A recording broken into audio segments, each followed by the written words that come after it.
está ouvindo Lambisgoia Cast.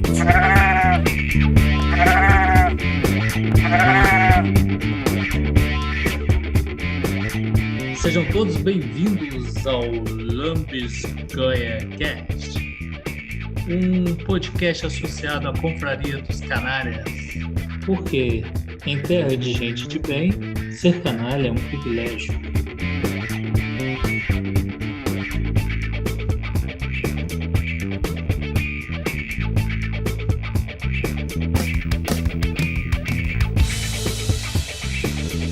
Hoje nós vamos falar de Sandman, ou melhor, dos Sandman. Quem lidera a conversa aí sou eu, o Joá, e temos o nosso convidado Serginho. Bom, pessoal, obrigado aí pelo convite aí, valeu aí, tamo aí pra gente poder falar um bocado aí a respeito do Sandman, né? Então, um quadrinho que a gente gosta bastante aí, e é isso aí. Nosso outro convidado que fez a trilha sonora de fundo aí que a gente está ouvindo, Anderson Drills. Eu queria agradecer o espaço aqui também, porque eu curto Sandman demais e vim aqui falar umas bobagens, vai ser legal. Mas bobagem eu acho que é o assunto nosso, não. Eu compraria para falar bobagem. Aquelas bobagens gostosas de conversar, né? Eu acho que muita gente não sabe também que a confraria começou dos bate-papo na banca do Augusto, né? Que todo fim de tarde juntava a turma lá para ficar batendo papo a tarde toda. E era quadrinho, cinema, música e por aí vai. Hoje nós vamos falar aqui desse personagem da DC Comics, né? O Sandman, que teve várias encarnações, né? O Gardner Fox criou o Wesley Dodds, que é o primeiro, que é aquele Sandman que tem uma máscara de gás, né? E que atira gás na cara da galera para a galera dormir, fez parte da Sociedade da Justiça. Depois a gente teve um outro Sandman que foi criado pelo Jack Kirby, né? Que era o Garrett Sanford. Que ele também, esse Sandman tinha até um sidekick, que era o Sand. A gente teve outros também, o Hector Hall chegou a ser Sandman também, que o Hector Hall era filho do Gavião Negro, da Sociedade da Justiça, da Era de Ouro também, que depois foi para Terra 2, né? Ficou conhecido essa fase Era de Ouro, a DC separou lá nos anos 50. O primeiro reboot da DC praticamente, né? Que dividiu lá Terra 1, Terra 2, a Era de Prata virou Terra 1, a Era de Ouro virou Terra 2, e a Sociedade da Justiça foi para Terra 2. E o Hector Hall, que depois nós vamos acabar falando dele de novo aqui, porque acaba que ele tem influência no que vem depois. E aí a gente vai ter o Morpheus, a encarnação do Sandman criado pelo Neil Gaiman. Bora bater um papo sobre Sandman, galera? Manda ver, Serginho. O primeiro Sandman que eu tive contato foi o Morpheus, né? E depois eu fui ver que o Jack Kirby, os outros criadores aí tinham feito o mesmo personagem, mas em outras encarnações, assim. Esse início aí do Morpheus, assim, a entrada, né, a experiência mesmo, né, lá na década de 90, né, a gente ir lá na banca, ver aquele gibi diferente, né, era um gibi que tinha uma capa completamente diferente, esteticamente, das que tinham na banca, né, que você comprava lá, as Super Aventuras Marvel, ou os Homem-Aranha, X-Men. Então você tinha um gibi que tinha uma cara completamente diferente até os próprios da DC, o Super-Homem, o Batman. Então eu acho que o Sandman Morpheus, né, ele para mim, eu vejo ele seria a minha porta de entrada, né? Eu acho que para a maioria da galera aqui que conheceu o Sandman, né? Então eu acho que seria interessante começar por ele, né? Eu acho que vale contextualizar também que nessa época aí a maioria dos gibis que vendiam era formatinho, né? Que a gente também chamava de revistinha, que era aquele gibi pequenininho. E quando começou a aparecer os formatos americanos novamente, né? Que na década de 70 tinha muito formato americano pela Ebal, mas aí quando a editora Abril vem, ela já pega o formato da RGE e até da Ebal também de formatinho, né? Já não publicava tanto mais as revistas no formato magazine nem no formato americano. E a gente vai para começa a ter isso de novo, principalmente com o que depois viria a ser conhecido como Vertigo, né? Eu lembro a primeira revista que eu vi assim foi Cavaleiro das Trevas, no formato americano, assim, eu olhava, eu lembro que eu admiro, ficava namorando a capa lá, era do Cavaleiro das Trevas 4, que aqui no Brasil eles pegavam um quadrinho do miolo da revista e fizeram a capa, né? E quando eu vi o Sandman a primeira vez, cara, eu pirei, cara, que eu falei, não, isso não é capa de gibi, não, cara, isso é capa de quê? Mas gibi não é. E aí, Anderson, lembra dessa época? Pois é, eu vou dar meu testemunho aqui. O papo aqui é de velho, né? O lance, bicho, que vocês estão falando da capa, né? Como eu descobri o Sandman, a capa teve esse papel quase que fundamental, né? Eu cheguei, estou passando na rua e nem foi lá na banca do Augusto, né? Nem foi na banca da UFMG. Eu estava andando na rua e de repente eu vi aquela revistinha, eu estava sempre olhando, né? Comprando quadrinhos, já era aficionado, consumidor de quadrinhos. E eu olhei para aquilo e falei, cara, que treco interessante. Peguei e o que rolou foi que agora eu lembrei até onde foi, cara. Foi na Gibis e Afins, lá na Rua São Paulo. Eu entrei e vi o negócio. Aí peguei a revista e o Alexandre, né, que era o dono lá, virou para mim e falou assim, isso aí é daquele cara que escreveu a Orquídea Negra, que você gostou. Eu já tinha lido a Orquídea Negra, né, que é Neil Gaiman e arte do Marquinhos, né? Aí eu fiquei com aquela revista na mão e falei, velho, vou levar isso aqui. E o impacto do Sandman na minha cabeça foi muito, muito atrapalhado.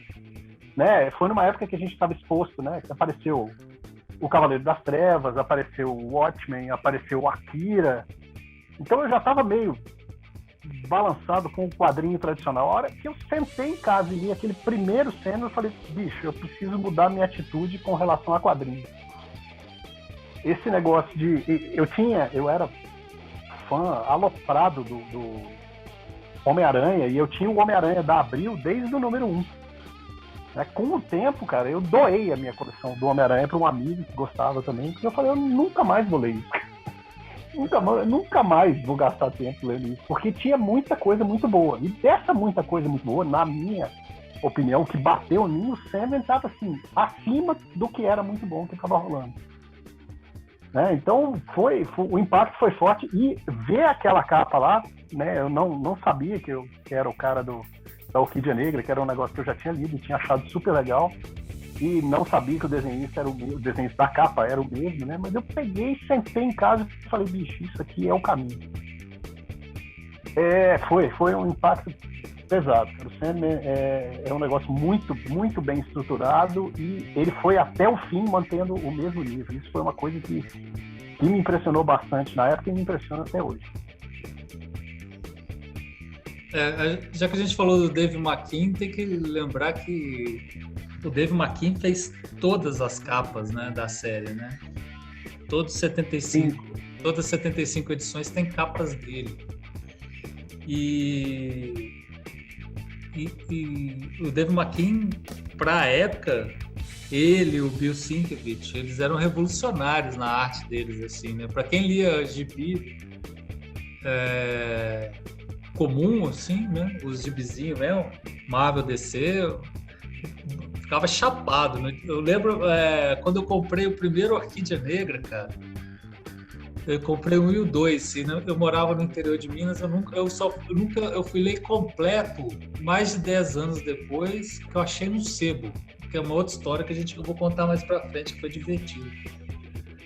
E eu achava o desenho dele a coisa mais fantástica do mundo, assim. Quando vem o Asilo Arca, né, daí, que é um dos grandes clássicos dele, aí foi um soco no estômago, mas hoje nós vamos falar de Batman, nós vamos falar de Sandman. Vendo a capa maravilhosa, cara, que o Dave McKean tem, e abriu o miolo, ele deu o trabalho do Sankif, olha que nem é um dos melhores trabalhos dele, ele tem muito erro até de anatomia naquelas edições. Pra mim sempre foi um choque ler Sandman por causa disso, assim. Falar, porra, a capa é tão legal, e o que esse desenho tá fazendo aqui dentro?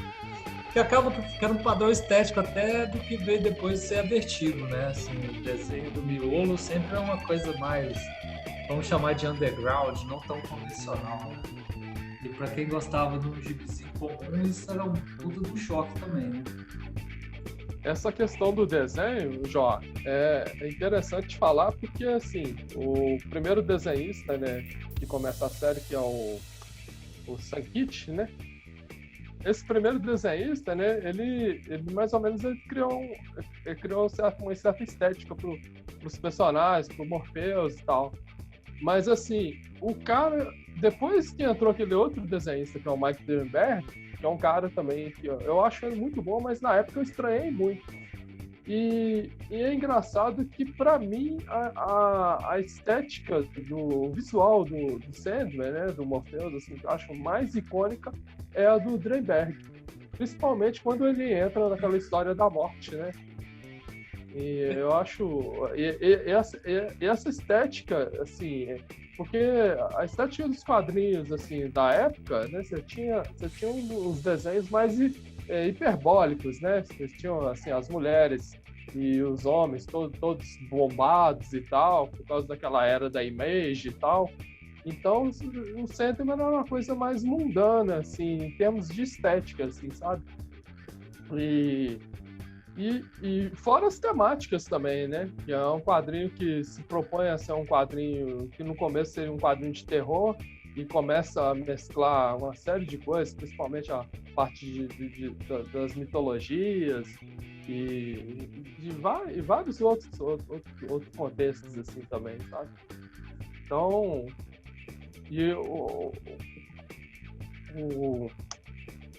voltando aí no Mike Drenberg, né, cara? Eu acho assim, pra mim, o desenho que eu achei mais icônico, assim, sabe? A respeito dessa estética, assim. E é interessante que o Garman ele vai variando todo o leque, né? Então, assim, vamos dizer que cada arco de histórias vai ter um desenhista específico assumindo, né? Ou alguns desenhistas, alguma equipe de desenhistas, né? E isso aí vai construindo toda a estética, né? Aliado às capas constantes que o Dave Martin faz, né? Então, E isso aí mudou muito o conceito da gente também, sabe? A gente, quando era novo, com aquela estética dos anos 90, né, cara? Que era uma estética muito mais, assim... como seria a palavra? Era uma coisa mais massa velho, né? Como teria hype, né? hoje, né? Seria uma coisa mais massa velho, assim, tipo assim, né? Um termo atualizando, assim, sabe? Se você comparar com os anos 90, aí era mais discrepante ainda, né? Porque daí quando a Vertigo entra mesmo, se você for comparar com o que fazia sucesso, os Jim Lee, os Mark Farlane, que depois foram criar essa estética da Vertigo, era muito gritante. Ou da Image, era muito gritante. É muito gritante. E eu acho que são duas revoluções que acontecem, né? Você tem uma revolução estética, que é o pessoal da Image, e você tem uma revolução mais conceitual, né? Que vai ser a Vertigo, que eu acho que é a questão dos temas, da escrita mesmo dos quadrinhos, né?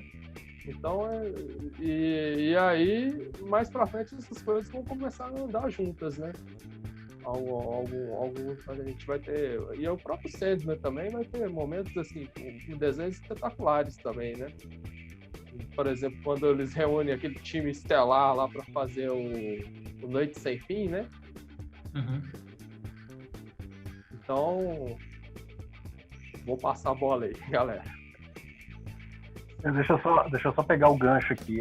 Eu vou concordar que o Drenberg é o cara que estabeleceu, né? Sedimentou a estética do Sandman, não tem dúvida. Né? O Sankit aí eu concordo com o Joás 100%, tem um desenho muito esquisito do cara, mas foi uma forma de dar uma sacudida na gente, porque, né, a gente estava em cima dessa coisa de Image e aqueles desenhos com aquele colorido meio esquisito, né, cara? Que foi o que encampou os quadrinhos daí pra frente. E o desenho do Sam Kieth era bem quadrinho mesmo, né, cara? Quadrinho tradicional, né? A colorização tradicional. E mesmo quando eles fizeram o Sandman Absolute, né? Que, pô, revimos todas as cores e tal, mas eles mantiveram a característica, né? Eles melhoraram a qualidade sem perder essa característica de desenho tradicional de quadrinhos. Isso foi uma coisa que me tocou bastante também na época. Agora, apesar do Duggenberg ser o cara o que sedimentou, né, a estética, na minha opinião, né, e parece que o Sérgio concorda também, o cara que sedimentou a estética do Sandman, o meu favorito desenhando Sandman, cara, é o Kelly Jones. Kelly Jones é sensacional, cara. Tudo que ele fez dentro do Sandman me bate lá no fundo também, cara. Eu acho ele fantástico, fantástico. Ele é espetacular mesmo. O Kelly Jones parece que nasceu para desenhar o Batman sempre, né? É impressionante. É impressionante. O dedo dele é pesado ali, né, nos dois. Dos dois, ele é fantástico. Ele é fantástico. Mas é curioso vocês falarem a partir do número 8 como a arte muda. E às vezes eu tenho a impressão que a partir do número 8, no episódio da morte, é que a história vai mesmo. Porque até ali é só um prequel, né? Contando por que ele desapareceu, por que Morpheus desapareceu, né? No caso, ele foi capturado.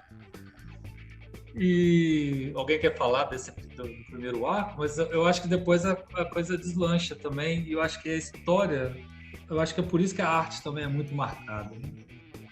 Marcou muito como estética a imagem do Sandman, a partir das edições com os desenhos do Mike Dringenberg.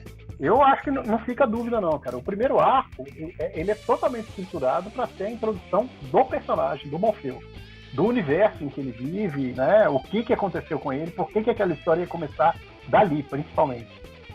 Né? Então tem a trama toda de que o Morfeu foi preso, como que ele se soltou, como que ele vai buscar os itens dele lá, né? O saquinho, a máscara e o rubi. Né? E quando ele termina esse arco, ele está completo e fala assim, agora começou a história. É isso mesmo. É só uma introdução, cara, mas ela não é uma introdução maçante, ela não é uma introdução descritiva, ela é uma introdução, como é que eu vou dizer? Ela é uma história completa, mas dedicada exclusivamente para introduzir aquele personagem que é o Morfeu. E o universo, né, que ele vai interagir. Não, eu concordo, mas apesar de ser uma introdução, ela já vem com o pé na porta, né? Que é muito legal. Sim. E tem uma coisa legal da introdução que não vai se repetir muito para frente, né? Porque depois existe um racha. Não é um racha, existe uma divisão dentro da DC de separar o Sandman da DC Comics com a Vertigo, que na primeira edição você tem o Caçador de Marte, você tem John Constantine, né? Você tem a Liga da Justiça aparecendo dentro da revista, e depois você não vai ter isso mais por conta dessa divisão, que a galera falou, não, vamos misturar gibi para adulto, que era o Vertigo, para o gibi da molecada, que era o DC Comics, o selo normal, né? Mas, Jô, essa divisão, eu acho que tem a ver com a questão da editora lá, da editora que é a Karenberg, e ela não é bem separar, mas assim, é de dar uma certa liberdade pro autor, e aí a partir daí o autor resolveu largar um pouco de lado a questão da cronologia, sabe, de ligar os personagens à cronologia da editora, assim, sabe, da DC, dos personagens da DC. Ele começou aquele arco lá introduzindo, mas ele resolveu enveredar por outros caminhos, né? E eu acho que isso aí é uma decisão um pouco da liberdade que o editor deu para o autor, sabe, para fazer isso.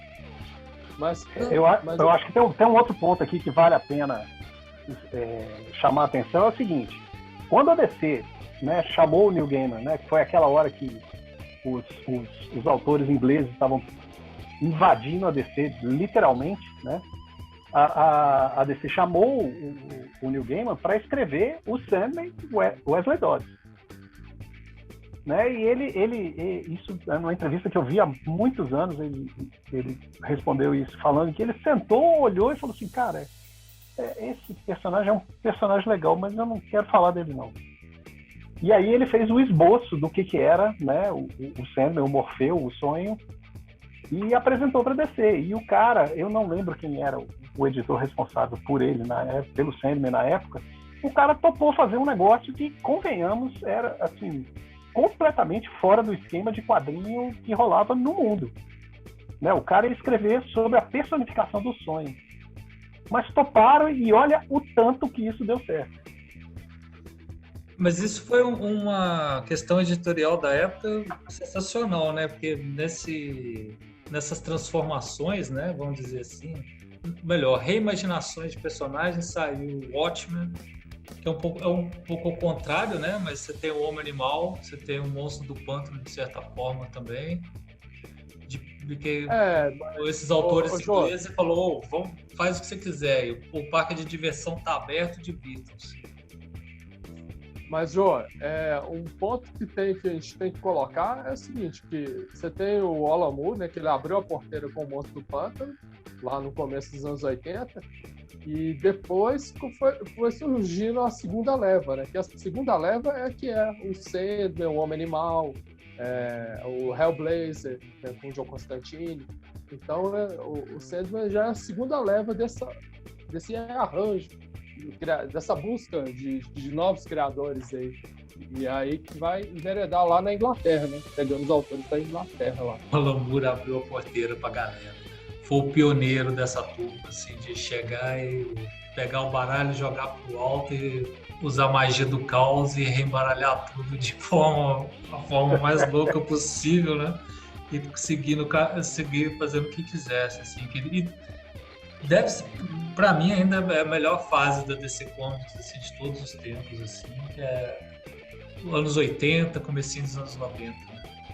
Né? Foi uma evolução imensa, cara, um amadurecimento de alto nível num espaço curto de tempo, né? Uhum. E isso que o Sérgio estava falando, né, de começou a desvincular a coisa, dando liberdade para os autores, e depois eles separaram mesmo Vertigo e DC em universos distintos, né?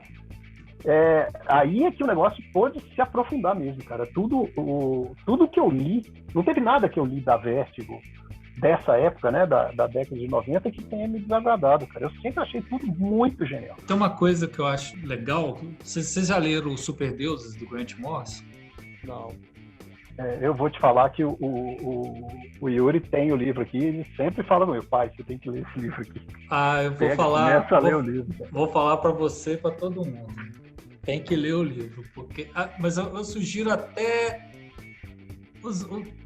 Eu acho que ele divide em várias partes, mas tem duas partes muito distintas, assim, que tem quadrinho até o Morrison e o quadrinho depois do Morrison. Porque depois que o Morrison entra na história e começa a falar dele mesmo, parece um livro de fofoca, saca? Mas até então é muito legal. Porque ele conceitualiza de uma forma que eu acho brilhante, que ele fala assim, quando surgiu o quadrinho ali, foi o Aue todo, e quando entra a Era de Ouro mesmo, você tem gibi para criança. Quando vem a Era de Prata, na década de 50, com Flash, Barry Allen, né? Com a introdução do novo Flash Barry Allen, tem gente que fala que a introdução do John Jones como Marciano, do universo DC, mas a maioria fala que com Barry Allen, que já tinha umas sacadas muito legais, mas que vai explodir com o Stan Lee de Arquíbio na Marvel. E ali, a grande sacada realmente da história que eu acho que bomba mesmo no Homem-Aranha, e deixa bem claro o ponto de vista do Morrison, que ali são quadrinhos para adolescente, é pegar aquela molecada que cresceu lendo gibi e dar um produto para eles. Ao mesmo tempo, na década de 70, essa molecada que era adolescente já era universitária, e você vai ter toda a fase do LSD da Marvel, que tem tudo a ver também, e a DC pegou e fez esse negócio para o público adulto nessa época, com essa coisa toda. E a Vertigo é praticamente um resultado desse público adulto, né? Da necessidade de consumo desse público adulto. A Vertigo chegou e falou: toma que o filho é teu, agora pode ler. Vocês estão reclamando que não tem, pode ler. Eu concordo com essa evolução que você explicou aí, João, no contexto do livro. E só recapitulando um pouco, eu li sim, cara. Eu tava confundindo aqui. Eu tava achando que era outra coisa. Você fala do livro, né? Dos Superdeuses, né? Isso. Tá, É o livro teórico dele. Isso. Eu li, assim, eu li boa parte desse livro e eu acho, assim, essa questão da evolução, assim, que vai ocorrer nos quadrinhos americanos, né, cara, ela é bem notória, assim, sabe, com o passar dos anos, né, e aí eu acho que a característica que eu acho que é mais interessante, assim, para mim, é essa questão da liberdade criativa, sabe? Assim, se você pega pessoas, por exemplo, dentro do mercado americano que estavam que estavam já acostumadas, né, com aquela editoração, com todo aquele cerco que tinha, né? E aí você resolve fazer uma mudança editorial e fala assim, vamos pegar outras pessoas, o que essas outras pessoas de outros contextos têm para contar, né? E eu acho que isso é uma coisa muito importante a respeito do Sandman e do Neil Gaiman, né? Que o Neil Gaiman é um cara que ele era mais ligado à literatura, né? E ele vai se despertar com os quadrinhos do Alan Moore, que ele acha muito diferente dos que ele lia na época, né? Que ele pegava na época dele lá, né? Ele estava lendo quadrinhos. E esse destoamento, assim, essa surpresa, assim, isso que vai fazer ele ter um interesse criativo, assim, sabe? De pegar e fazer algo completamente diferente do que está tendo dentro do universo dos quadrinhos americanos, assim, sabe? Eu acho isso muito interessante, assim, essa liberdade criativa, assim, sabe? Esse impulso de procurar fazer algo diferente, assim, sabe? E isso é uma coisa que vai permear todos os autores britânicos, assim, não só os britânicos, mas os autores de outros lugares também que vão ingressar pela Vertigo, vão escrever histórias pela Vertigo, né? E aí o Sandman, essa busca por uma inovação, assim, por um algo diferente, é que vai permear bastante assim, a história, né? É engraçado, assim, que eu acho a fase mais criativa da Marvel exatamente a fase psicodélica, assim, a coisa da Marvel que eu mais gosto é a psicodelia dos anos 70 deles. E que eu acho que tem muito a ver com Vertigo também, que também tem muito a ver com os contos da Cripta também, sabe? Com a EC Comics, assim, acho que todos eles seguem uma linha parecida, vamos dizer assim. Mas vamos voltar a falar de Sandman, a gente pode até fazer um outro podcast sobre esse outro assunto aí da maturidade. Só tirando uma dúvida aqui, vocês dois começaram com o início do Sandman, né? Como Sim, assim? sim. Sim. Não, número mentira, 1 comprado não. na banca. Eu fui com o número 1 comprado na banca. Eu não. Aí cabe uma nota? Cabe uma nota? Eu já comecei lá pra frente. Eu comecei lá no 49. Nossa. Sabe como é que eu consegui meu primeiro Sandman? É uma história divertidíssima. Porque na época que saiu, era muito caro para mim. Eu tinha que optar o que eu ia comprar. Eu comprava os baratinhos.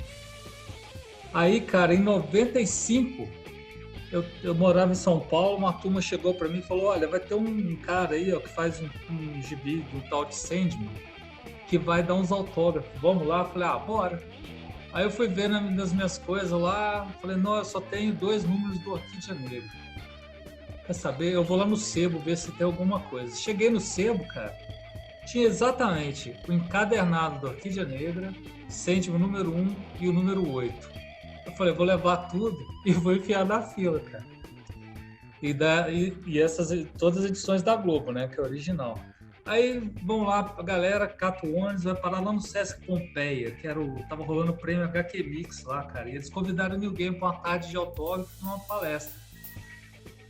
E da turma, cara, a galera só queria pegar, que foi comigo, queria pegar autógrafo dos três amigos, do Angeli, do Glauco e do Laerte.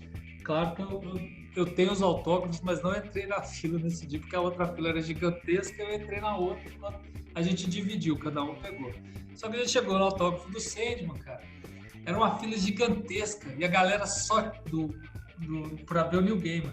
E todo mundo com o gibi do Spawn e da Ângela na mão. Eu era o único cara que tinha um Sandman na mão.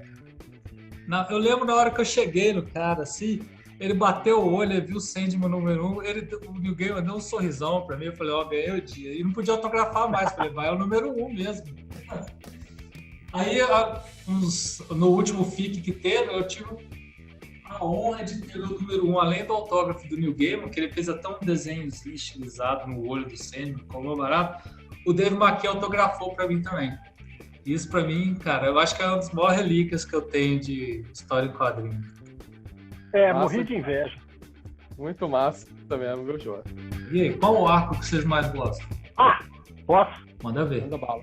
Cara, eu já falei aqui, né, que o Sandman virou a minha cabeça completamente, cara. Mas foi aquele dia que eu abri aquela revista, cheguei em casa com a revista, abri, sentei, e a revista começa com o Lúcifer chegando pro Morfeu e falando assim, velho, enchi o saco, tudo que acontece de ruim é culpa minha, não quero mais brincar disso, toma a chave do inferno, aposentei, tchau.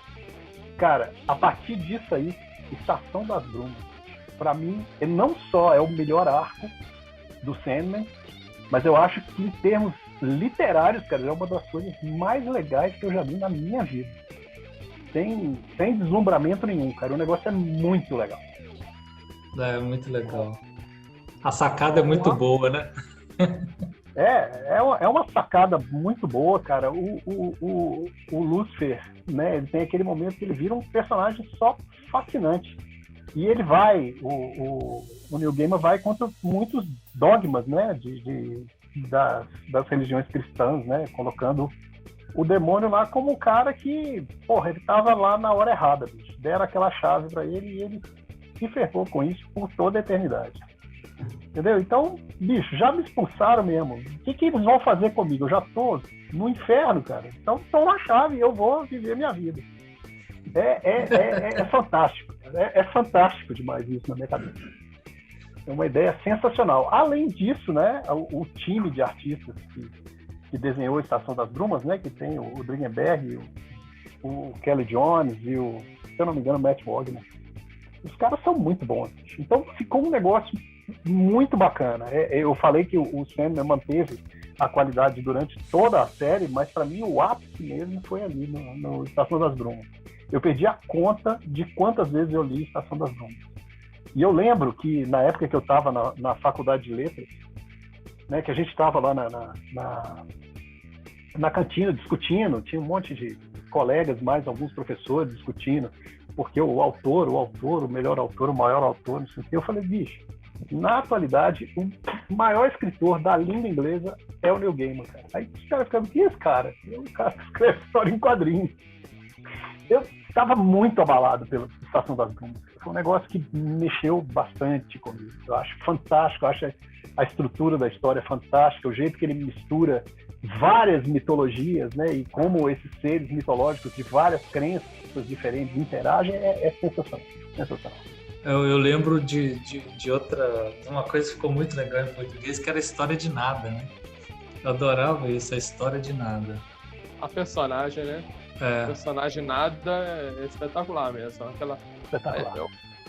As histórias, eu acho legal também falar das histórias curtas de Sandman, porque pra mim, assim, o arco é difícil eu escolher qual que é o melhor arco de Sandman pra mim, assim, sabe? Eu lembro, a Estação das Brumas que o Adriano falou, eu acho espetacular também, mas, assim, uma coisa que me pegou muito foi as histórias curtas. Essa, por exemplo, que você falou do nada.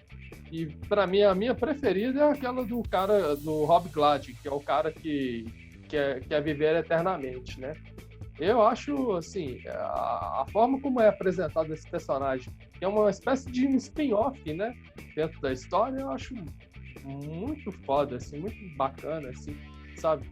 E me lembrou, por exemplo, eu vou fazer um gancho aqui, um gancho até um gancho literário, assim, né? Uma coisa que eu estava lendo recentemente, às vezes eu gosto de pegar umas coisas de literatura, tudo para ler. Eu estava lendo o Don Quixote, né? Que é uma história fantástica, assim, e tal.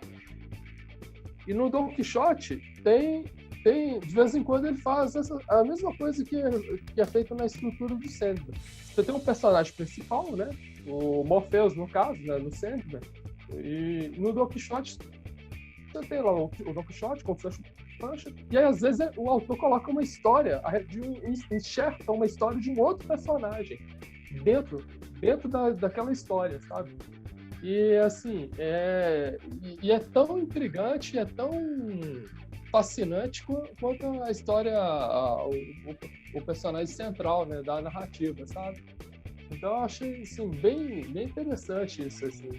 E o Rob Gladden no Sandman é um personagem que eu gosto muito das aparições dele, sabe? E essa primeira história que ele é apresentado como uma história curta, que é uma história curta no qual vai ter a trama, assim, eu acho ela muito espetacular, sabe? Eu tenho uma história curta também que eu queria comentar, que é a história do Augusto, que tem lá no... Eu não lembro como é que chama aquele arco, mas ele, na verdade não é um arco, né? São várias histórias isoladas, né? Tem a canção de Orfeu, Ramadã, mas a do Augusto eu achei muito bacana, né? Que conta justamente como é que o imperador Augusto César lá tinha a relação com o povo dele e como que isso se relaciona com o universo lá do Sandman e do Sonhar. É um negócio bem joia também, eu gosto bastante. Aproveitando que você falou do sonhar, cara, como é que vocês veem assim, a construção desse universo, né? Que por um lado você tirou por decisões editoriais, o universo DC foi deixado de parte, né? E ao mesmo tempo você abriu uma porta pro Gaiman de criar um universo próprio dele que acabou ficando com esse nome, né? The Dream, do sonhar. Como é que vocês veem essa construção de universo dele? Eu acho que é um negócio, é um conceito complexo, né? O que é o sonhar, né, bicho? O sonhar é o lugar onde acontecem os sonhos. É um lugar em que ninguém vive lá, mas todo mundo vive lá. Né? Aliás, o Sandman tem muito disso, né? Os personagens, que eles não são deuses, né? Eles são conceitos que fazem parte da vida de todos os seres vivos. É um negócio muito legal.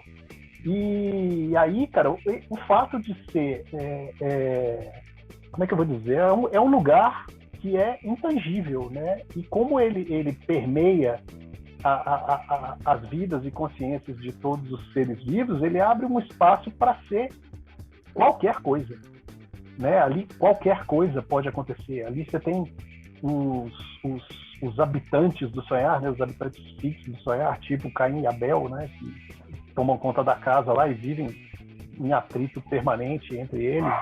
É um negócio fantástico demais. Fantástico nesse sentido da quantidade de possibilidades que abre, né? E a gente tem vários spin-offs, né? Vários desdobramentos de histórias e séries e graphic novel e tudo se ambientam no sonhar, aproveitando aqueles personagens, tanto relacionando-se entre eles, como relacionando-se com outras partes do universo. É o lugar que é e não é, né? Ele existe, mas não está lá, é intangível. Mas tudo cabe lá. É um negócio muito, muito complexo. Até o conceito é complexo, mas funciona muito bem. O Gaiman, ele estabeleceu esse universo e aqueles que se aventuraram por criar, né, outras histórias dentro dele, eu acho que se deram todos muito bem. Mas eu tenho que admitir um erro aqui, que apesar que o universo DC foi separado, né, foi à parte, o Gaiman se apropriou de alguns conceitos, de alguns personagens, como Caim e Abel, e a Casa dos Segredos e a Casa dos Mistérios, né, que eram títulos, né, onde o Caim e o Abel eram os anfitriões dessas histórias, onde eram publicadas histórias de terror, né, da DC. E ele apropriou isso bem. Só pontuando, todo o universo místico da DC, o Gaiman vai incorporar dentro do universo, não só dentro do sonhar, mas dentro do universo do Sandman, sabe? Então ele basicamente vai pegar todo não, que não aparece, não é só, por exemplo, o Caim e o Abel, mas você tem, por exemplo, o Corvo lá, que é um personagem do Monstro do Pântano, né, que tinha falecido e ele reencarna no Corvo, né? Então você tem Matthew. Então você tem uma série de coisas que ele vai pegar. Em todos os arcos vai ter assim, vai ter alguns personagens assim que são ali criações de autores da DC, ou na Era de Ouro ou na Era de Prata. Tanto que ele traz de volta os outros Sandmans para a história também, né? Sim. Tem uma coisa que é legal também, que acaba que virando um spin-off da Vertigo, que é o retorno do Sandman Wesley Dodds também, que é um pouquinho fora da questão do Gaiman, mas que também era uma revista bem interessante, né, cara? Com a arte mais interessante ainda. Eu adorava aquela arte da revista. Mas que voltou para Vertigo num outro universo, que já era um universo que não era ligado aos super-heróis, é só esse detetive. Praticamente são histórias pulpos, né, Anderson? Você que gosta muito de... É lógico, né, que a DC, com o sucesso, né, do título Sandman, eles aproveitaram para relançar, para resgatar, né, o Wesley Dodds.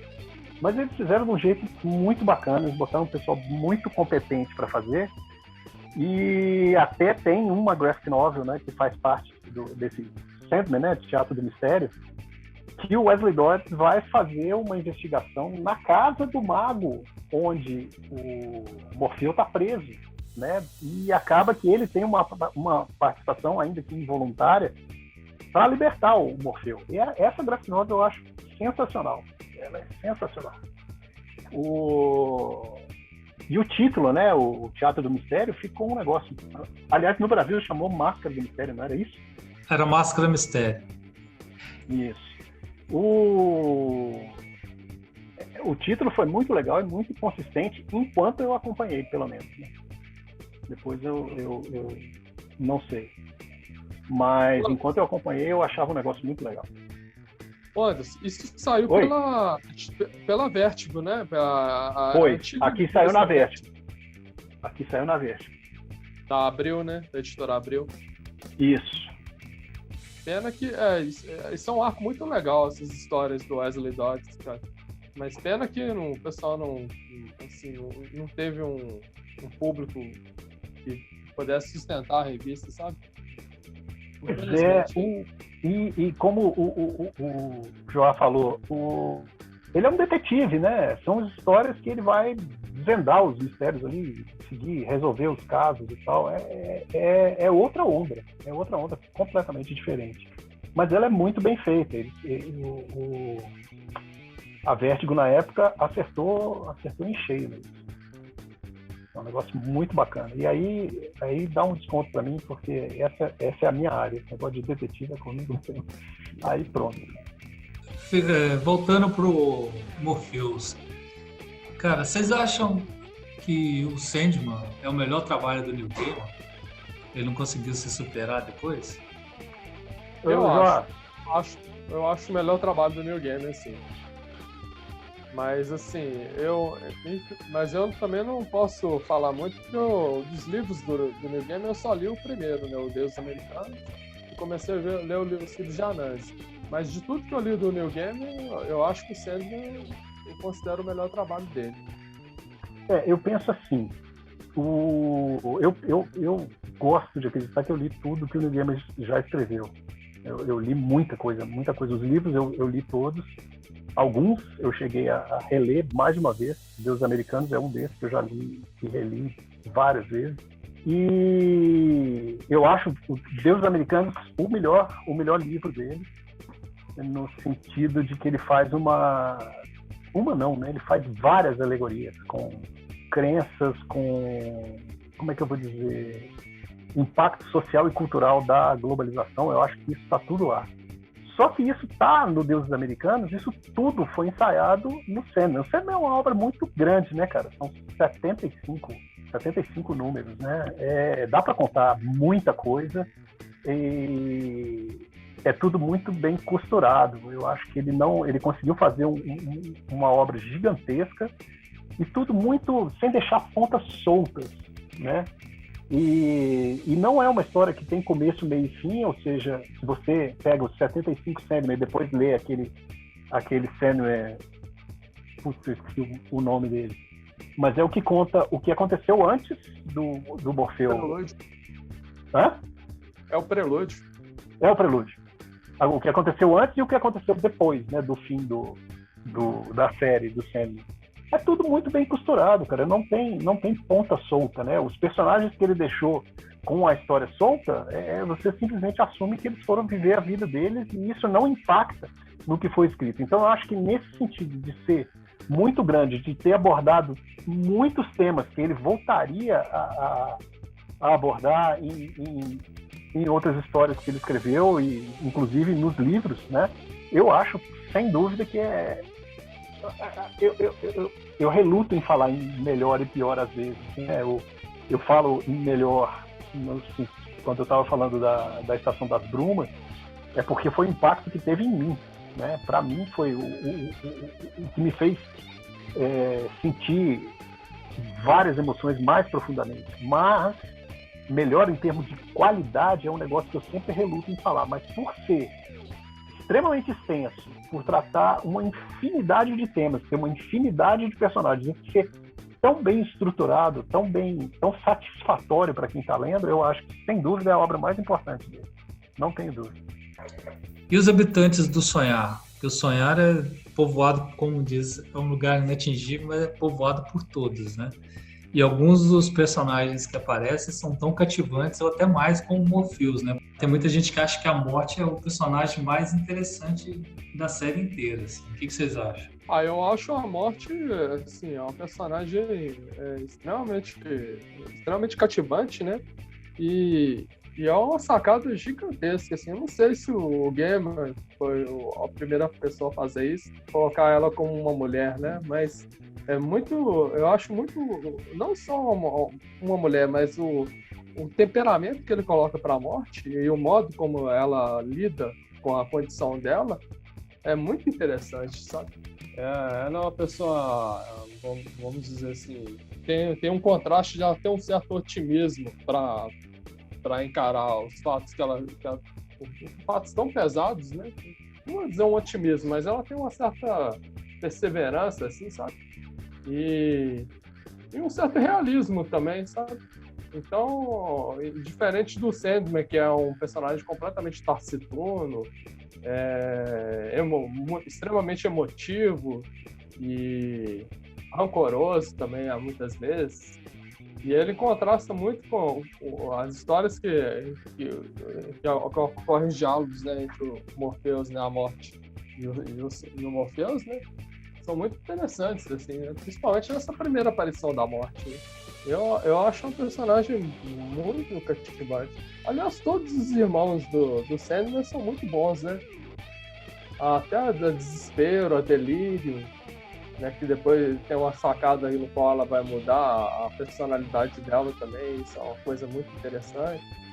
O Destino, né? Que eu mesmo, quando eu comecei a ler Sandman, estava na saga que eles estavam procurando o Destino, não, mas o Destruição, né?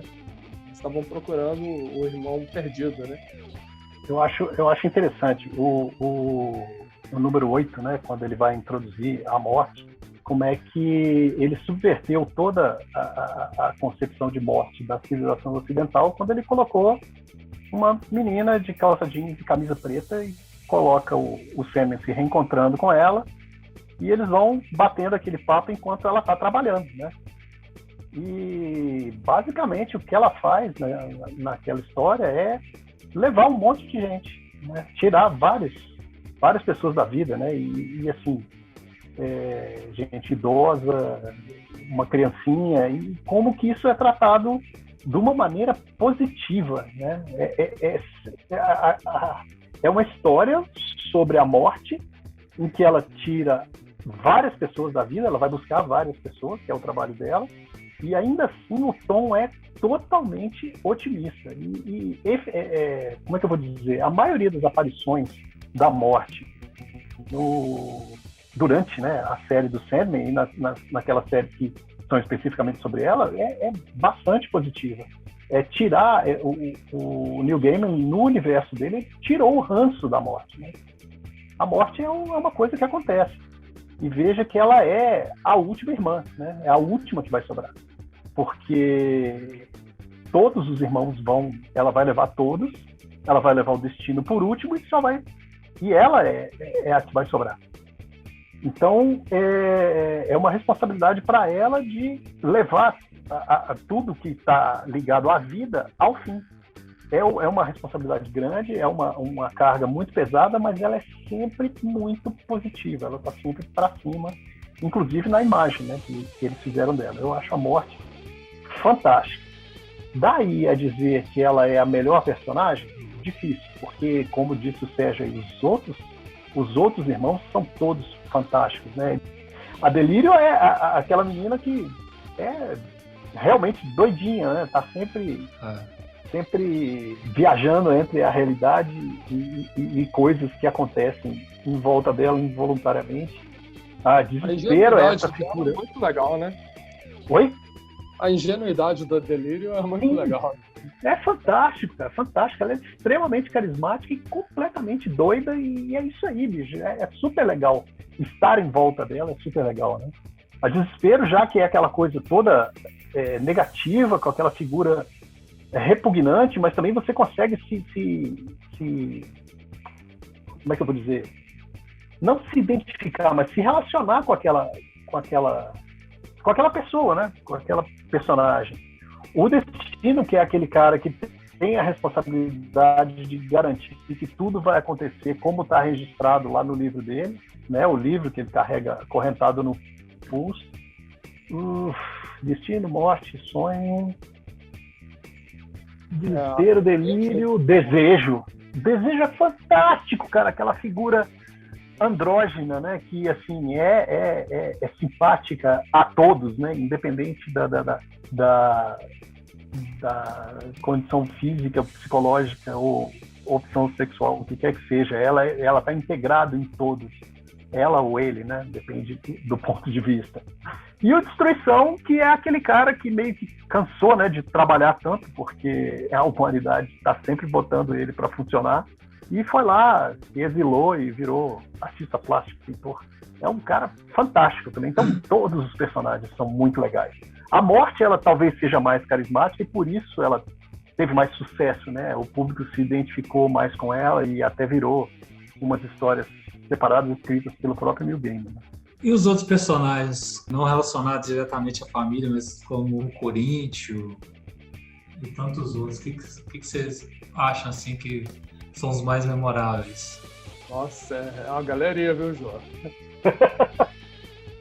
Escolha um ou dois aí dos que vocês mais gostam. Nossa, já pegou o Corinthians, que é sensacional. Eu já falei do Rob Glad, o Mervyn Cabeça de Abóbora. Nossa, o Lucien, que é o cara da Biblioteca do Sonhar. A Biblioteca do Sonhar é a coisa mais fantástica que tem, cara. Pensa, a biblioteca que tem os livros que não foram escritos.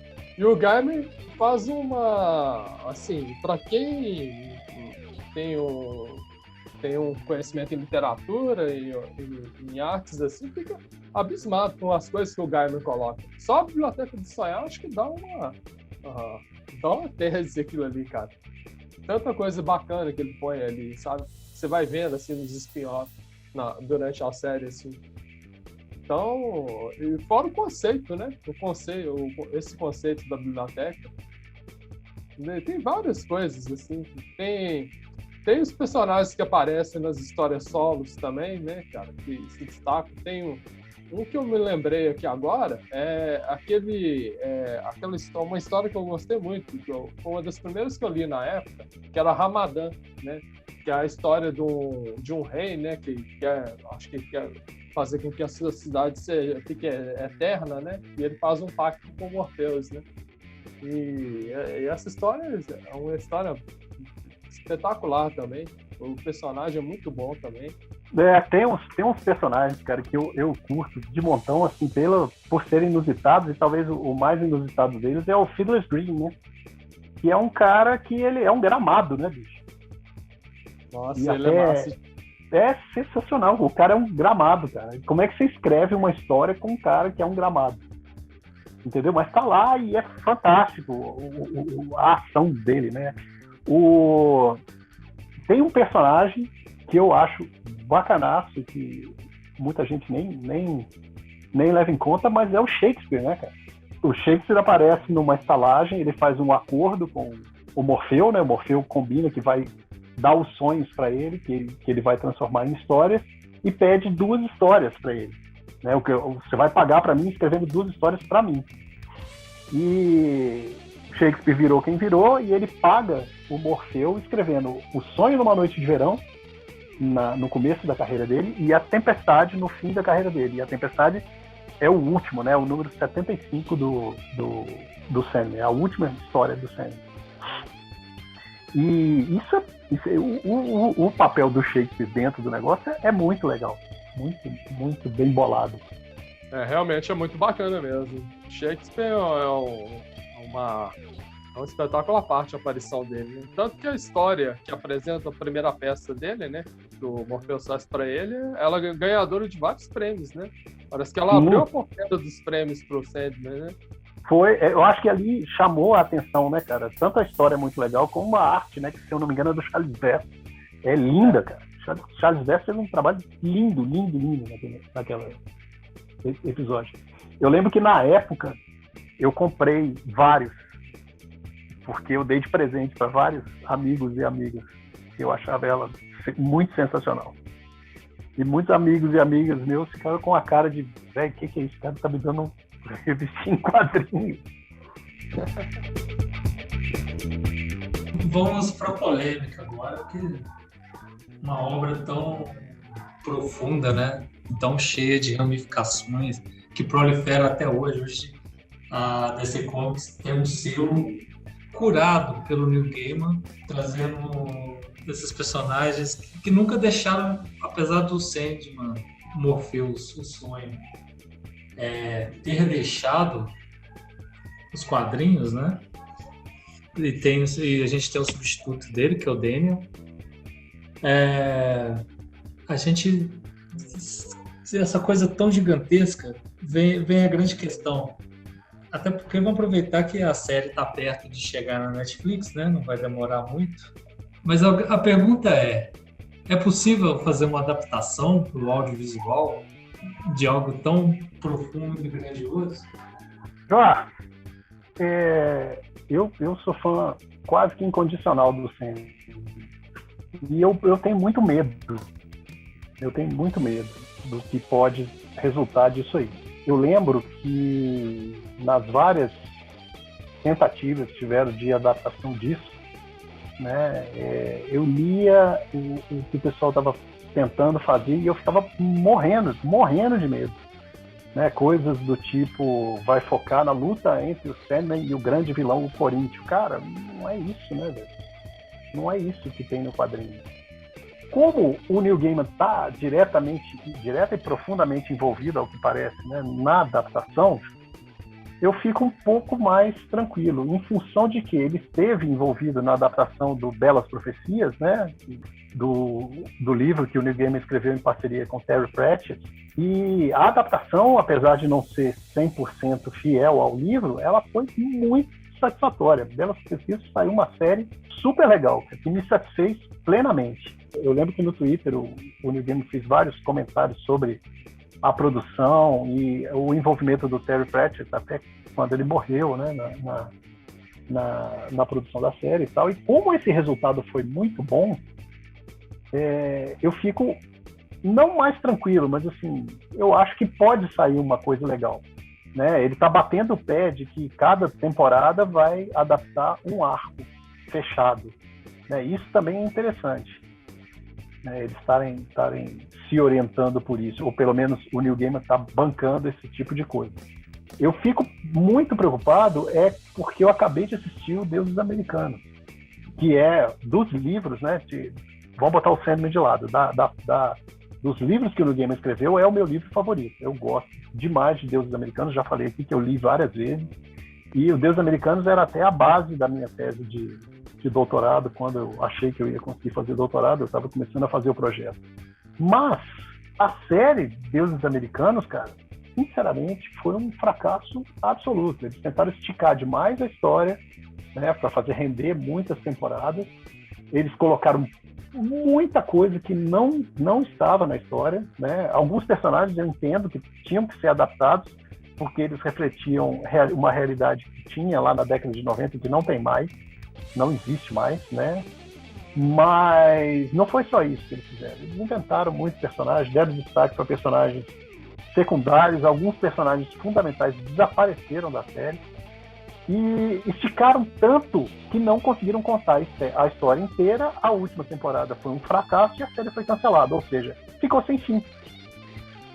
Isso, assim, e gastaram os tubos, porque o visual da série Deuses Americanos é impecável, é fantástico. Em termos de produção, ela é fantástica, mas em termos de contar a história, na minha opinião, eles fracassaram, assim, rotundamente. Foi um fracasso absurdo. Então eu fico com medo, porque quando envolve grana, né, o pessoal começa a querer